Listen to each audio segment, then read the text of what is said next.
Kamlesh, you can start. Okay.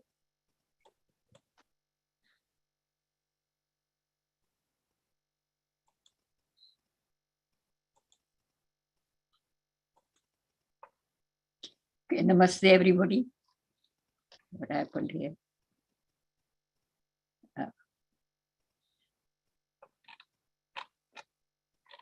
Okay. This is Partition 12, making of the Constitution and Nehru's domestic policy. Something has happened that the Zoom has gone. Okay. So, yes. तो Zoom खत्म हो जाता है. All right. So the British, the making of the Constitution and Nehru's... share your screen presentation. Yeah. Click on share screen. अच्छा. कहाँ जाए? Escape.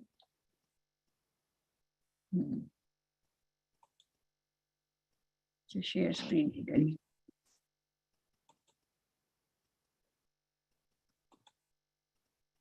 Okay.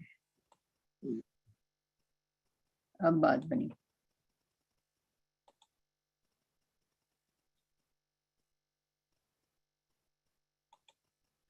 All right. So this is making of the Constitution and Nehru's domestic policy. The British had already played an underhand game. They were prepared for every eventuality where the India as an independent country will collapse. So they made such conditions and such a framework and quoted so many different types of antiquated, means decades old, 3 decades old demography. So, which means the 1931 data of the ratio between different ethnicities was being used. So all of these maneuvers, they were done by the British, that the Muslim should have adequate safeguard. And now the question is, why do they need the safeguards if they already have Pakistan? Technically, and in the spirit of the partition, if Hindus and Sikhs left the country, the Muslims should also have gone back to Pakistan. And Calcutta should have been, West Bengal should have been clear of Muslims. So this was the spirit of the partition. But the Muslims who had asked for partition did not leave. So the only people who were in Pakistan and remained in Pakistan were the Muslims who were already there. And they got estates of Hindus and the shops of Hindus, businesses, everything. So now why was this Muslim specific safeguards? This was deliberate because they knew that Gandhi had already given a word to Jinnah that he will look after the Muslims left in India, which means Muslims were going to live in India. So had there been no Muslim left in India, what's the need for this kind of provision? That means it was assumed by all parties. And Gandhi and Nehru directly responsible. A, they agreed. B, they personally went to different railway stations and different places, begging them to stay here. So Gandhi's hidden hand sweeps away the rights of the majority. Right away, when you are safeguarding one minority or another minority or another, then the total share of the total pie remains much less for the majority. And very soon, second-class citizens, Hindus became in their own country second-class citizens. Everything is for the out of the pie. And we will see some of the amendments which apparently when the constitution was made, it was not as disastrous. It was in the spirit of Hindu roots also. So in the Constituent Assembly, these preconditions were imposed by the British that the cabinet mission statement will be accepted, and everything has to work around within that framework. Indirectly elected representatives. Now, this is important. Who were a member of the Constitutional Assembly? These were not representatives, but the Congress Party workers and some other fringe parties, their representatives who were not elected. They were just leaders of different parties. Muslims, Anglo-Indian, and Sikhs received special representation in the Constituent Assembly. So preamble says, we the people of India. People solemn resolve, now this is the language, secure its citizen as justice, liberty, equality, fraternity. Assumes the dignity of the individual and the unity of the nation. Now, this is an important kind of why I'm doing this. The issue of nation, that Rahul Gandhi is going all around the world, and in his usual way of foolishness, he is claiming that India never was a united nation. Okay? So that is why in the language of the, and this luckily escaped the amendment. So it still is the unity of the nation and dignity of the individual, which means every human being, regardless of anything, will enjoy these recourses under the Constitution. Now, this is from the original Constitution. The people of India, the government is not constituting itself. The people of India having solemnly resolved into a sovereign democratic republic. Now, these are key words, and they have also highlighted it. And to secure to all citizens justice, liberty, equality, fraternity, and hereby adopt, enact, and give to ourselves. Who is giving to ourselves? People, this Constitution. So the most important word here is sovereign democratic republic and the people of India who are making this Constitution and giving to themselves. And government is just auxiliary part. Somebody has to manage it and the government is there. But the Constitution means people, and it's an agreement between people. Now, under the fundamental rights, this picture is given. And this is the Pushpak Viman, and this is Ramchandraji Sita, Hanuman. Probably it is while they were going to Lanka to fight or something. But in any case, this is Shri Ramchandraji's picture. So at that particular moment, they understood that a Hindu tradition is there, and there were more than those pictures. There were quite a few pictures. So the draft resolution was prepared. All powers, authorities, sovereign India, constituent part, organs of government are derived from the people. Again, derived from the people. So guaranteed and secure to all the people, justice, social, economic, political, equality of status, opportunity before the law, freedom of thought, expression, belief, faith, worship, occasion, all of these. Adequate safeguards to minorities, backward and tribal areas, and depressed culturally. Maintain the integrity of territory of the republic. Now, this part is for the government, that their main job is to secure the borders and maintain law and order. So it is their other job is not social engineering or promising everybody the same outcomes. It cannot be done. and it is just non-violence. Non-violence does not enter, and non-alignment. These things are not entering the Constitution, because their primary duty as per the Constitution is to secure the borders and prevent lawlessness. And these are the only two primary functions which is going to protect the Constitution and the people who are um, who have given to themselves that Constitution. So now the question arises, who is sovereign in the preamble? People. Now the question is, have they been sovereigns? Gandhi installing Nehru was the first infringement of the Constitution, because he was neither elected nor he represented the people. He owed no allegiance to the country and its citizens.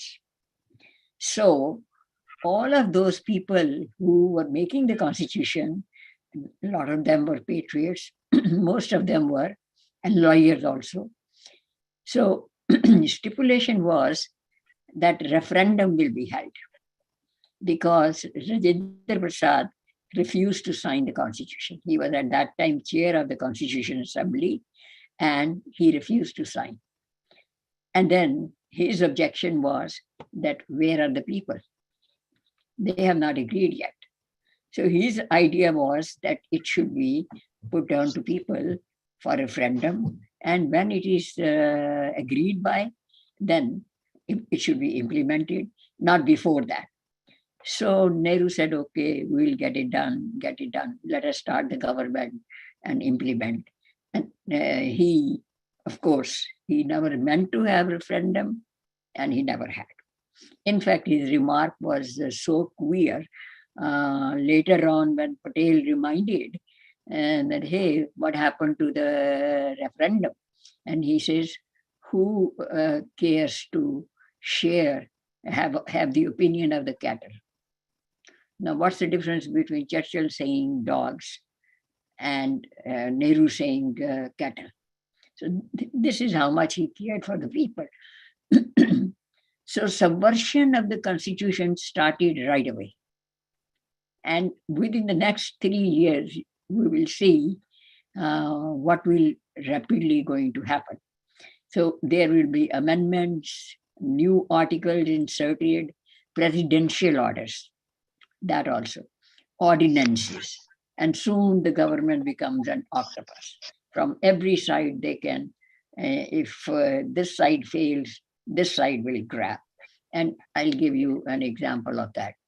This freedom was right away restricted. It was not by an amendment. He simply added a clause, certain words, that speech will be with certain restriction. Now, who decides certain?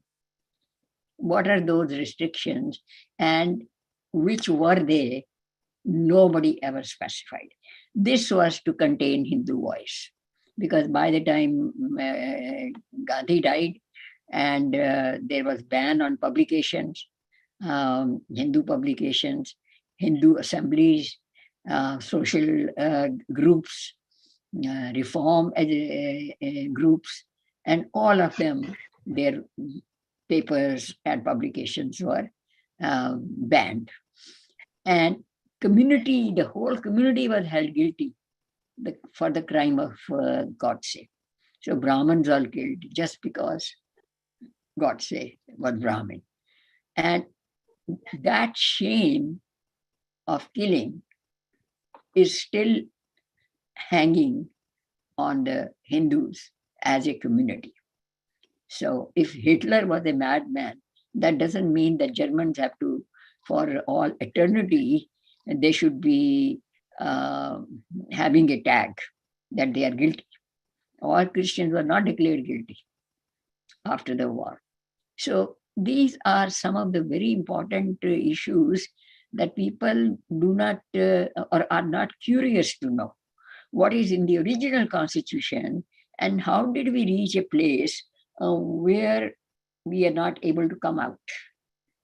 In 8 years of Modi, there has not been any amendment, not a single amendment. It's impossible to have an amendment at this point. But at that time, it was easy, and it was done as if, there is no one to answer for. So Indian democracy became a stillborn child. And ever since that, it is on artificial respiration.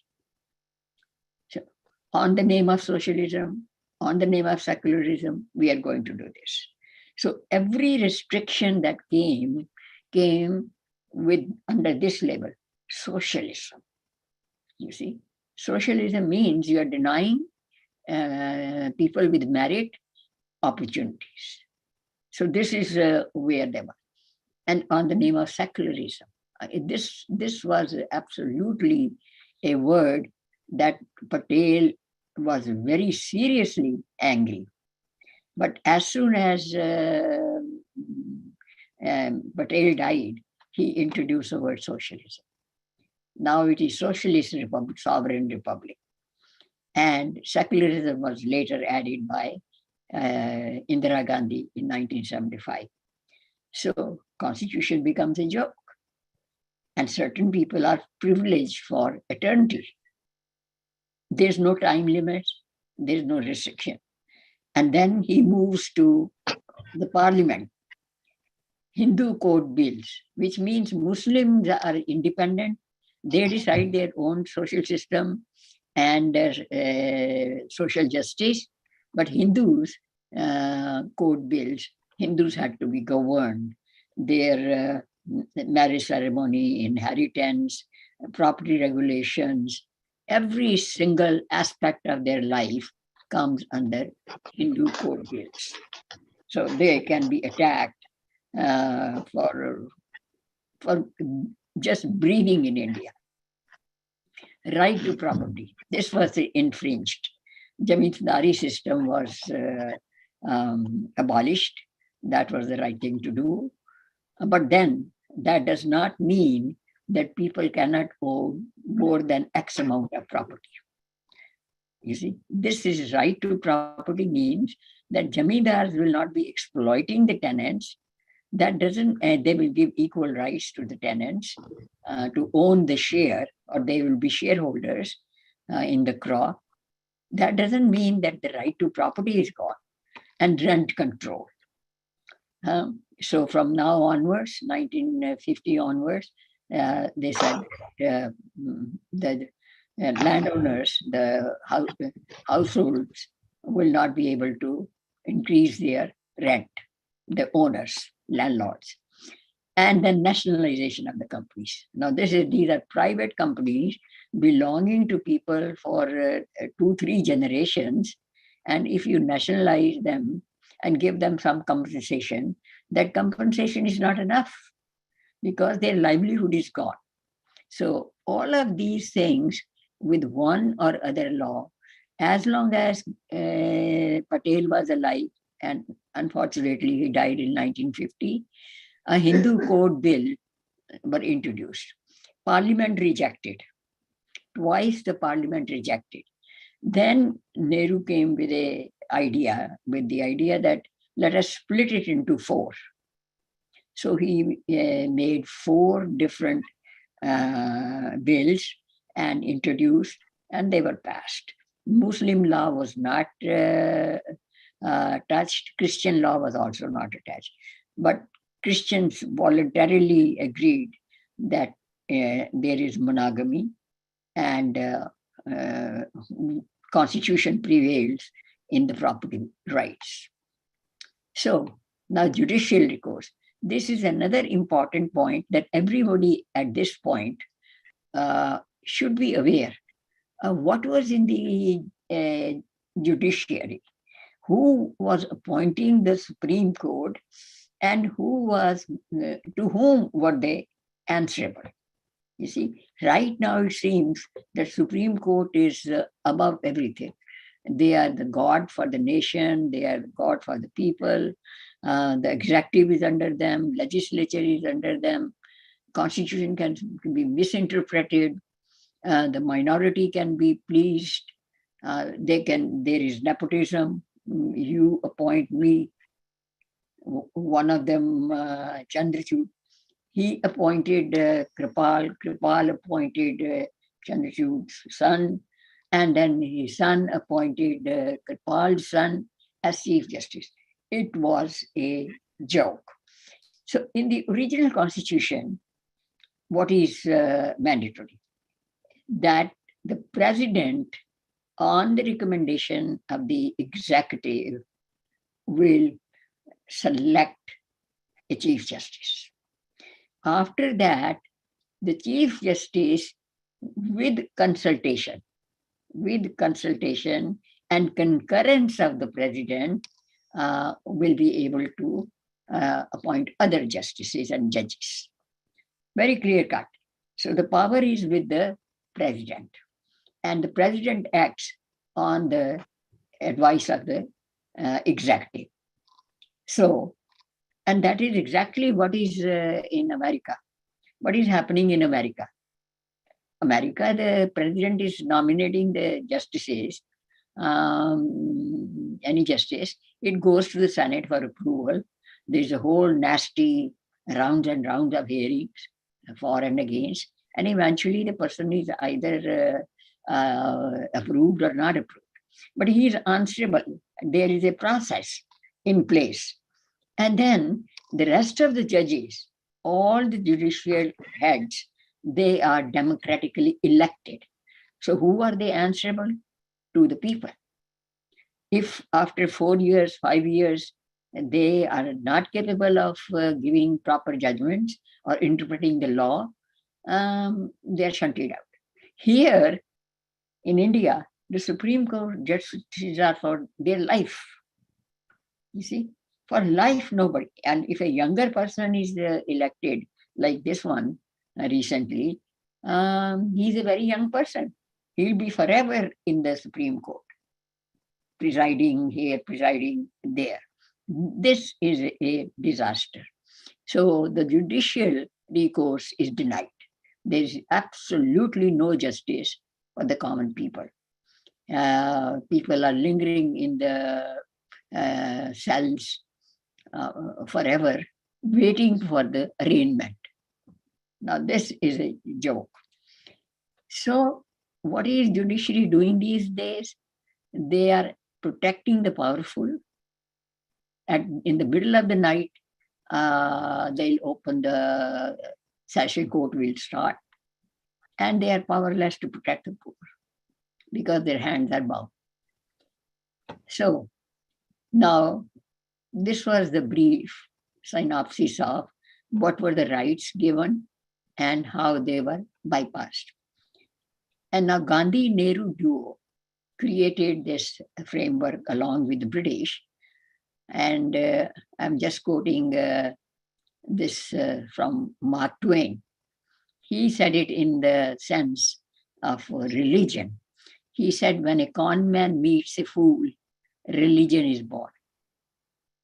So I put it down, this Gandhian cult is born by replacing the millennia-old tradition, democratic traditions in India, because Gandhi met Nehru. Indian democracy carries the burden of this original sin, that the cult is born and nobody can question the cult. Even now, anybody who says Gandhi and not Gandhiji, they look at him, what fool is that? He has no respect for Bapu. So Sardar Patel's death was a boon for Gandhi, and he was gleeful. Nehru's total control of the parliament. Now, parliament realized, members of the parliament realized that either they are in or they are out. So the best thing is be sycophants. Whatever Nehru says, agree. After all, he knows the best. Whereas he did not know the best. He did not know anything. And so in order to stay there, you have to listen to Nehru and echo the same thing.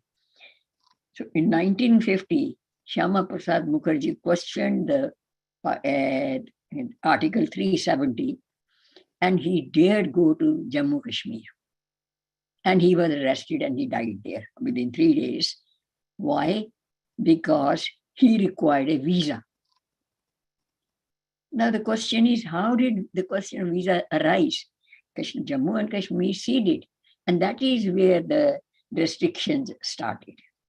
You see, he got rid of Shyama Prasad Mukherjee, who was in good health and went there. So this is how he got rid of. Mahavir Tyagi, he made his life so much miserable by questioning every motive that he resigned. And he was a very able man. And then Ambedkar, as a law minister, he says, I cannot go along as a lawyer with this kind of things that you are doing. And he resigned. And after that, Ambedkar thought that he should have been part of the parliament and he can do better for the country than outside. After that, he was never given the chance to be a nominee. Naturally, he was denied the next two elections any recourse to be part of the parliament. And this is how he paid for his champions, the real freedom fighters, and real patriots who wanted who were well-wishers of the country. Now, amendments. Amendments are several ways of doing. One of them is a regular way. 2/3 of the parliament and 3/4 of the states, they have to agree. Now, at that time, the states were ruled by Congress, and Parliament itself has unopposed kind of majority. So it was so easy. And every now and then, the presidential order would be promulgated, and Article 356 would be invoked. What was the purpose of that? To declare president. Now, this is a very interesting point, that in 1955, when the Mudri, even earlier than that, in Kerala, the communists came in power. That was the very first government made in elected government in Kerala. And they started curtailing the absolute rights of Christian churches and schools, especially the schools. Those people went to Nehru and said that our minority rights are infringed. And what minority rights? Everybody is subject to audit, internal as well as external, and everybody has to pay their law, pay the taxes, and everybody has to give opportunities to the faculty in a proper meritorious way. None of these things are done. So the Christians won 5-6. And Nehru wrote such a letter that it is impossible to believe that any sane person would do that. And the people who went there, they mentioned later on among themselves that what the British could not do for the church and for the schools, Christian schools, Nehru has done. So, I mean, these are kind of things which are irritating. So the First Amendment came, the First Amendment was Jamidari system. Third Amendment was further restriction on property rights. And then Fourth Amendment, reservation. Eighth was extension of the reservation. Now, Eighth Amendment meant that you can expand the categories and you can extend the limit. I mean, extend the time period. Originally, there were two categories, the scheduled castes and the scheduled tribes. and they were economically backward all through. So they were the beneficiaries. So now the government can expand into the list any minority at their own, whim, or to please somebody for the vote banks. And then the term limit, which was supposed to be 10 years, was extended another 20 years. And after that, nobody cares. It is a permanently plastered on the government of India and on the constitution. Nobody can touch it because there will be civil war. So such is the damage done by Nehru. So then there is 26th Amendment. 8th Amendment also started nationalizing of companies. So this is another intrusion on the property rights. And this reminds me, in 1962, when this 8th Amendment came, I was under training in Delhi. And part of my touring was in a place called Narela. It is a few miles from, some distance from Delhi. The electric company there were two electric companies, and they belonged to my grandfather and his brother. Rai Sahib Gurcharan Das Khosla and his brother Mulk Das Khosla. So under this 8th Amendment, Arjun Singh was the Minister of Human Resources and other resources, and he said that we are going to nationalize public utility companies. So they approached, by the time my grandfather and his brother, they died. And then there were the two brothers who were owning, working for the shareholders, Iqbal Khosla, and the other was Hari Krishna Khosla. And by chance, I was at that time for 3 days trip to Narela when this was going on. And so Arjun Singh approached and he said, we'll give you compensation and also the residents. So you give us the company because we are nationalizing.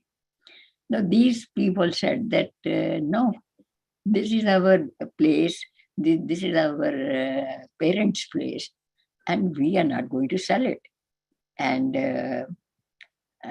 very interesting part was narrated by Iqbal to me that Arjun Singh said that, hey, listen, today we are offering you compensation.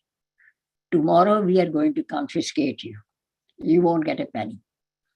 And he also said that Ravan had 20 arms and 10 heads. The government of India has hundreds of hands and hundreds of heads. If we don't get you this way, we'll get you this way. So you get it this way in your own interest. And of course, they got company. What I'm saying is the high-handedness and where is the democracy? It died as soon as Nehru was selected as Prime Minister. The government did become octopus. Why were these amendments necessary? How did it become so easy to amend the Constitution? Hundreds of them. In 250 plus years, I guess that is as old as American Constitution is. How many amendments are there? I guess 27. Now, we have hundreds of them in a short period of history, let us say 60 years. Why were members of the parliament so compliant? That I already explained. Who were the targets? Obviously, the big Hindus, jamidars and landlords and mm, public utility companies, owners, and this way. So India's future now depends on these answers. Why were these necessary? How did it become so easy? Why were members of the parliament so compliant? Who were the targets? So if we can answer these questions satisfactorily, we will be able to move to some solutions and get the answers. So, having said that, I personally feel that it is very hard to amend the constitution now. Even a simple, unless the judiciary is reformed, and accountability of the judiciary is absolutely crucial. So, two things are to be established which were relevant then and they are relevant today. One was that the borders should be protected and the citizens should be protected. The second was judicial recourse. And India is a nation indivisible, right? And if fools are talking in foreign countries, going there and saying that India is a unit of states, union of states, and it is not a nation. You see, the fool doesn't know the meaning of the word Rashtra, which is even mentioned in the Vedas. That is what India is. And similarly, the power of the Supreme Court, which is not letting any law go through. Some or other person will come because the system has completely been corrupted. Through various amendments, they got rid of the National Advisory Committee, Judicial Commission for examination and appointments. That was there, but it was during Indira Gandhi's time. It was bypassed, curtailed. So half the power was with the executive, half the power of appointment was with the Supreme Court, and the current club of the judges. Still half and half, and president is the overruling. Then another amendment came just before Modi was going to be, his election was going to be successful, and he was going to be prime minister. Hurriedly, this thing was, a new amendment was made, which got rid of the executive branch. Now the question is a constitutional question. Is judiciary totally above law, or is it answerable? In America, it is at the head, it is answerable to the Senate, the legislative, as well as the executive. And at the lower levels, it is accountable to the people. In India, it is not answerable to anybody. So it is you appoint me, and next time I'll appoint your son. And it is a give and take going on. And it is so badly manipulated that the complaints that come, they are handled in a kind of roughshod manner. So this Shaheen Bagh, Supreme Court did not take any decision. Actually, it was an executive matter. It was foolish to hand it over to the judiciary, but the Delhi government did that.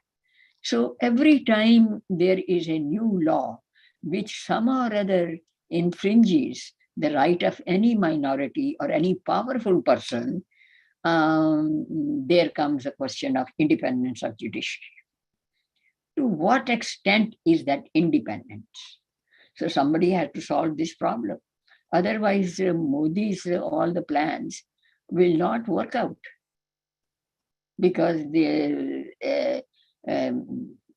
national register is being questioned. The educational reform is bringing back the temples and giving them the independence from the government. That was a simple parliamentary act in 1954. And nobody is able to touch it. Why not? Because the judicial interference is there. And why only Hindu temples are under such monitoring and control? Because Hindu code bills are according to the temple traditions. And temple traditions should be altered to within the limits of the Hindu code bills. So this is the sad situation. It is for the next generation to figure out the solutions. And if you have any questions, this is today's presentation. Okay. What happened now? What did I do?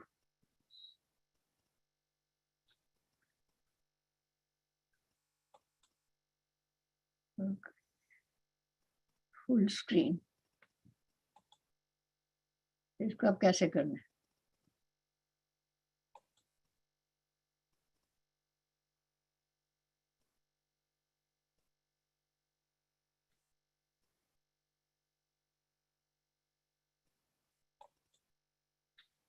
Yeah, you can start the question and answer. Screen को बड़ा कैसे करें? ठीक है, 1 minute.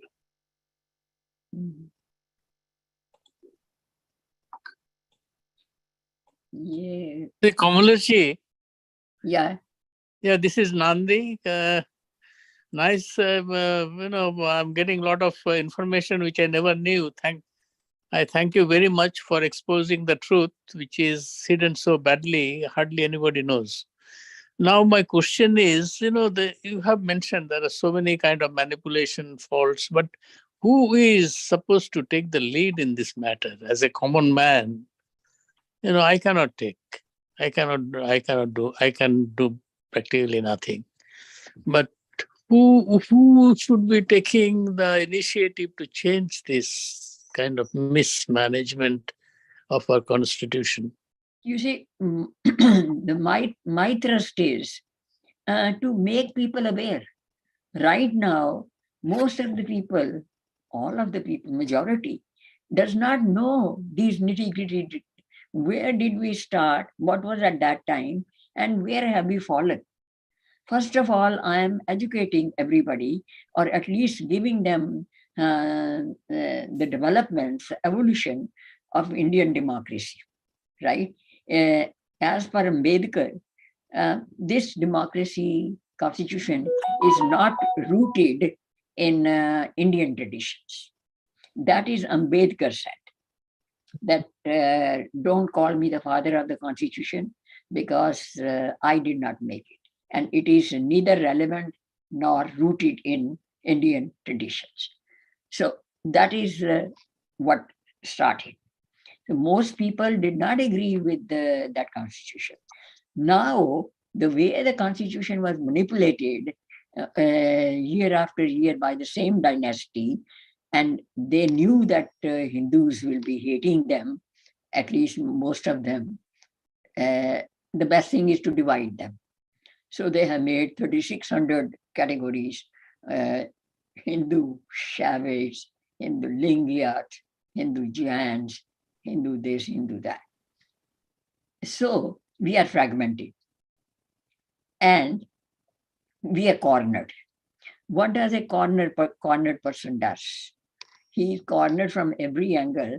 His best thing strategy is to face a wall and just be sticking to the wall, because the wall is not going anywhere and I am safe. That is the usual psychological process.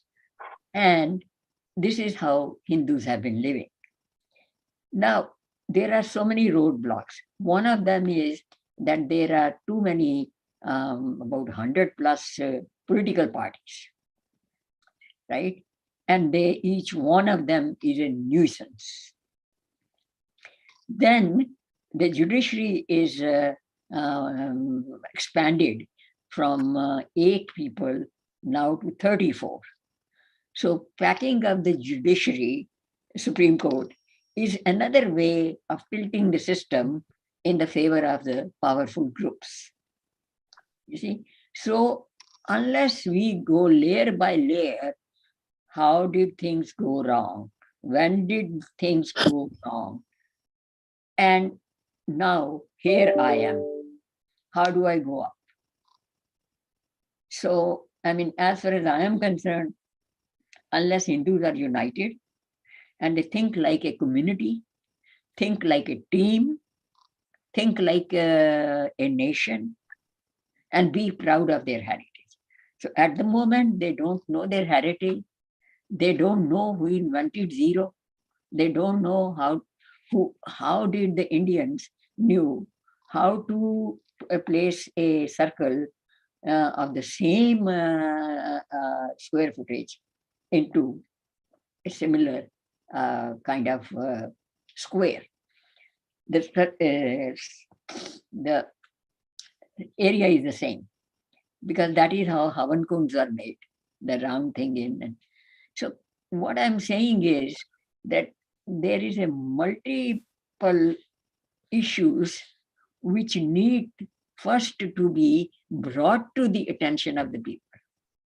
We are not aware of them. If I am not talking boldly and spreading the word, and you are not participating, and you are not spreading the word, then you see giving good wishes every day and passing on suvichar, good thoughts, that's meaningless. We have to agree to be serious at some point, and we have to think more than for 3 seconds. The message comes, forward, delete, case closed. You have to go and build 20 minutes, 40 minutes, 50 minutes, and put your heads together. So this is a nation's responsibility. It is not an individual. My job is to create books, educational material. This is an educational material. So far, I have yet to see any Indian news line, online paper, or any talk show host invite me about the book. Even though everybody, many of them know. They are waiting for me to send them from here to India a signed copy. So that is the pathetic mentality of Indians. So I really have no solution for that. But I do hope that people share this information. I give elaborate information as far as I am concerned, and to the best of my ability. And it is up to the younger people to, have a meeting at the house, and don't open the alcoholic stuff before the meeting is over, because so, Kamlesh, do you think that VHP or RSS can take the initiative to kind of take this issue into mainstream? And if you have any suggestions for them to take it up? I have taken up. I have spent 30 years here, being in the Hindu Mandirim Conference, been there, VHP Shivers, camps, temple organizations. You see, people are not receptive. They think that our job is to teach Hanuman Chalisa to our children. And they don't have the mindset to first understand the rationale of things. Why people do not chant Hanuman Chalisa when they grow up, even in India, don't remember, because nobody explained them the rationale of it. Who is Hanuman? And who are we praying to? So this is one example. And the same thing, people don't know the Constitution, the basic points. You see, as a teacher, if you are unable to teach the students, it is not the student's fault. It is the teacher's fault that I failed to explain properly. And everybody has to wear the hat of a teacher. If the parent is there, the parent is a teacher. So let us bring out the short kind of messages and make them aware of it. But it has to start in India. And BHP is totally politicized and self-serving. Self-serving. Okay, my son will go and get a job in the political establishment. So useless people. RSS is very dedicated, but they are fighting with tags, fascist and Hindutvavadi.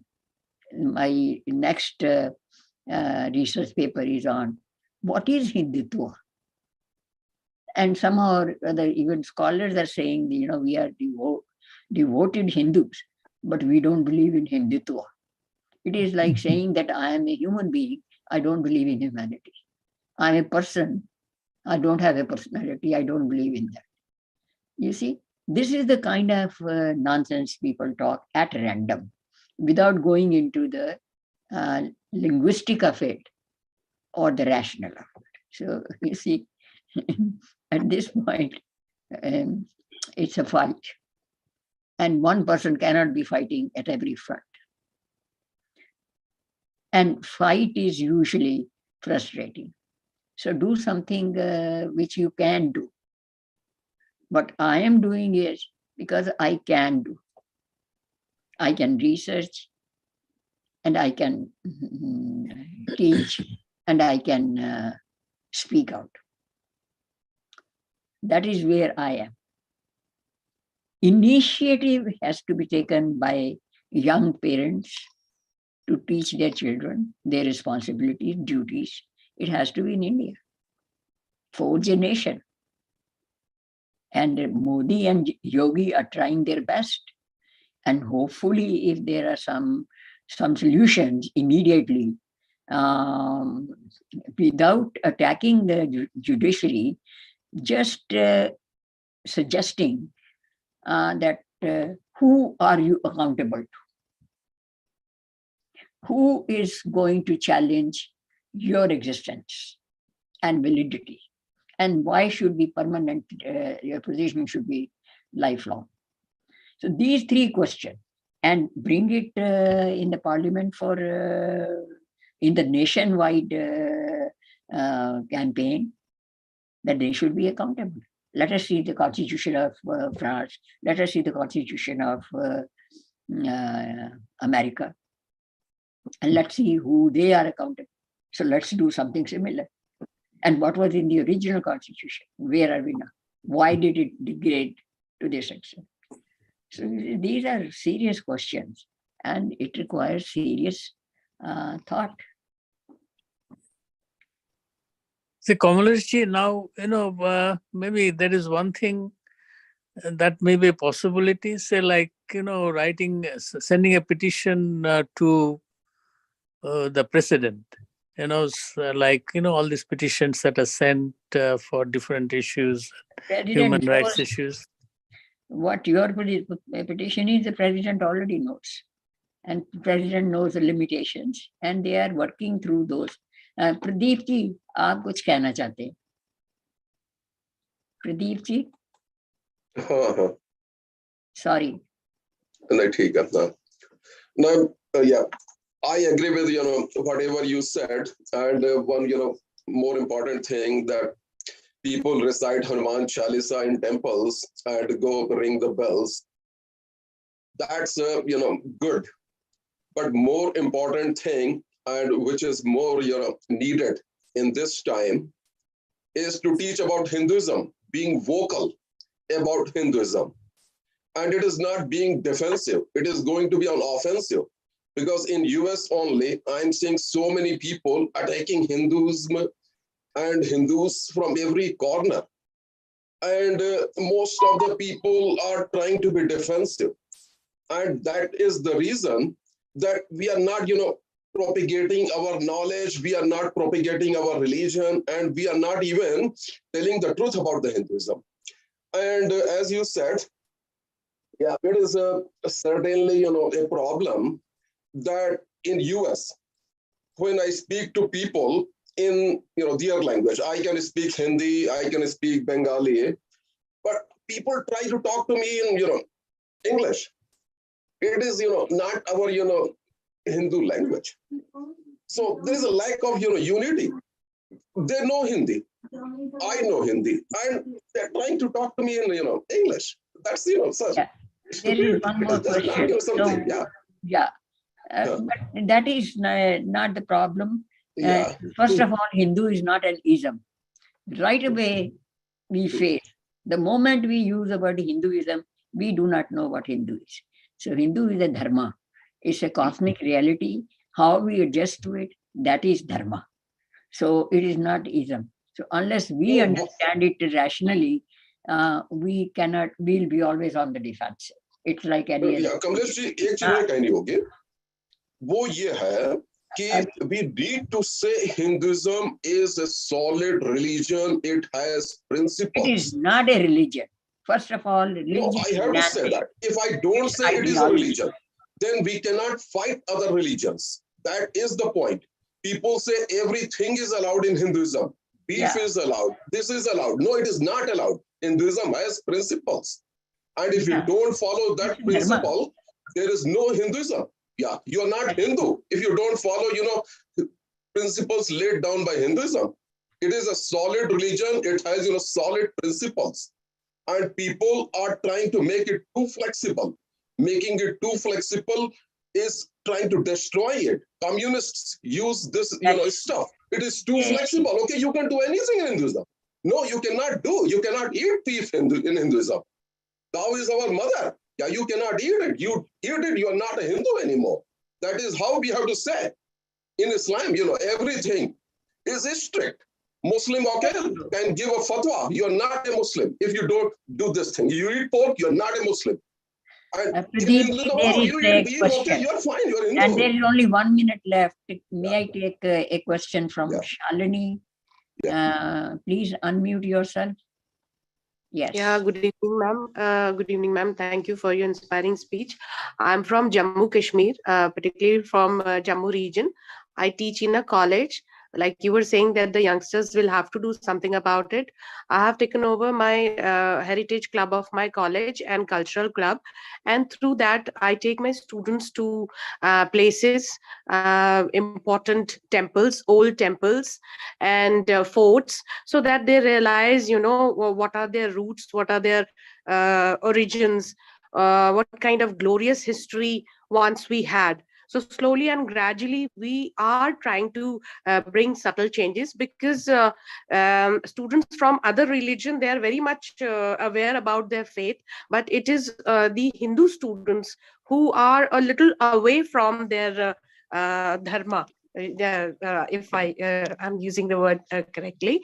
So, and through cultural practices also, we are trying to promote ethnic culture, original culture of our place, so that students feel a sense of pride, because here the Dogras were warriors, basically.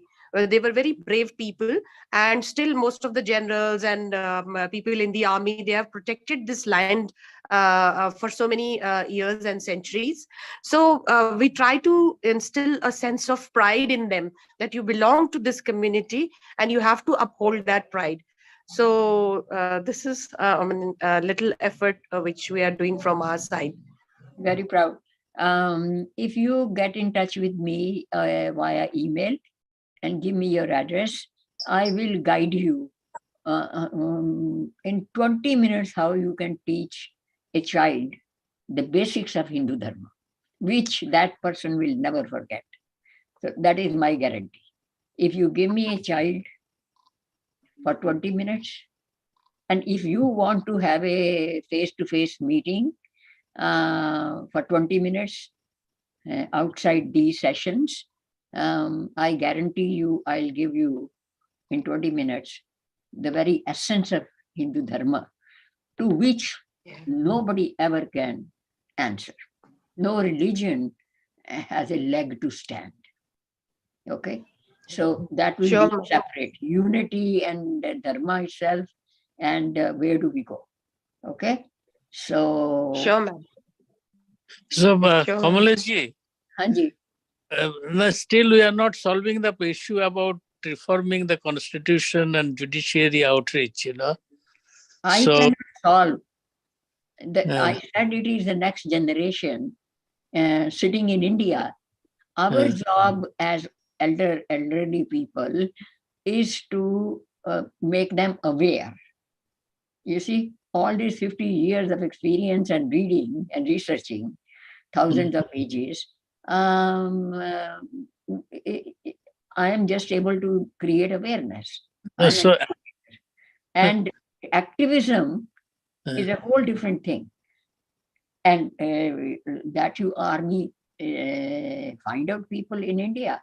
no, see, Kamlesh ji, as you teach about Hindu Dharma to youngsters, you should also teach them how to be active to protect their rights, Yeah. in the First of all, I want to give them the concept so that for life, their entire life, they are Hindus. You have to make them, give them conviction in something irrational, irrelevance. This is the only dharma which is relevant and which is cosmic reality. You cannot alter it. But You can learn how to fit into it, but you cannot alter what is anantam, infinite, and cosmic reality. We are just caught in a twirl of time and place, and we do our duty in that. But in the entire cosmos and the dance of energy and consciousness, that is what dharma is. And we are the audience and we are the actors. So we are what Shiva's Nataraj is. So that is a separate kind of thing. And I have done many sessions in dharma itself. So make a small group and let us just talk about that. But as far as this question is concerned, that what should we do about the constitution? I can put it in paper and give a few suggestions, as I have given, that fix the accountability, and the president can do it.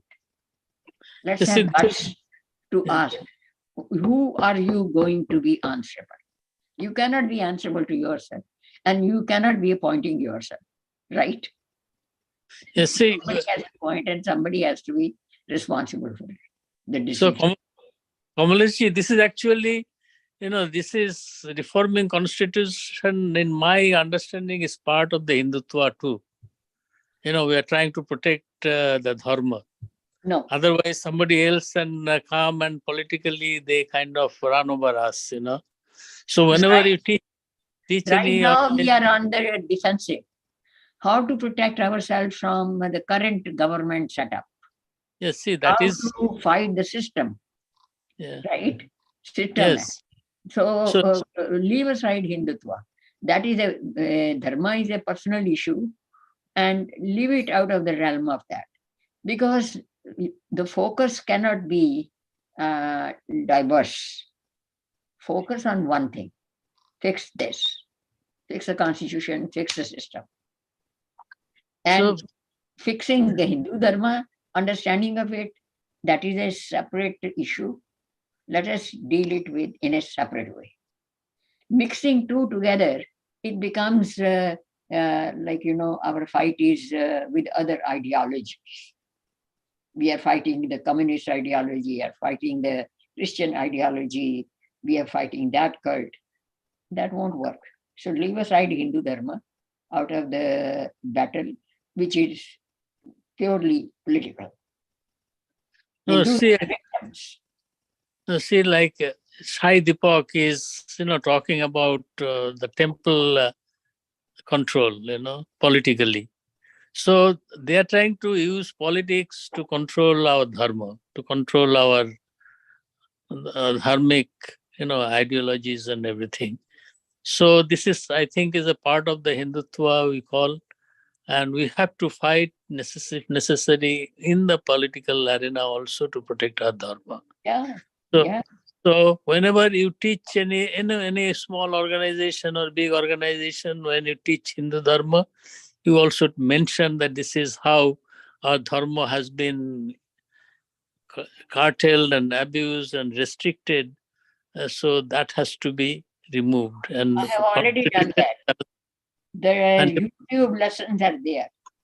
How to teach, how to be a teacher of Hindu Dharma. There are 8 sessions on that. They are already on YouTube.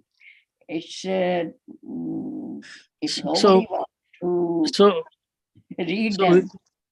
So we can tell everybody in that organization to send a letter to President and the Prime Minister office saying that this is what is not right. You have to reform the constitution. Go to first your own family and do what is doable. Okay.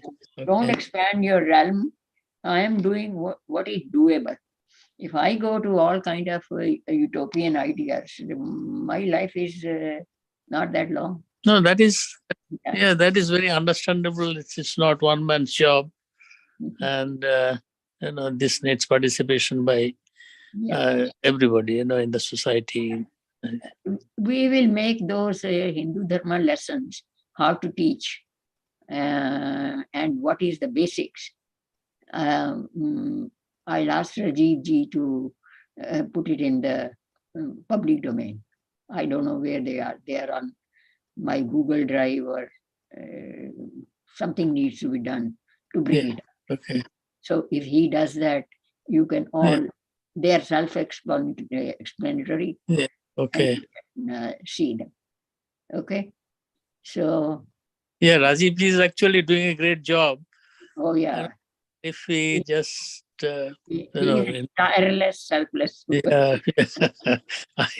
I really wonder sometime, and he is the person who can motivate others too, and he definitely motivates me, and we can start the process, to petition about this to the President and the Prime Minister, if he is, has some time to do that.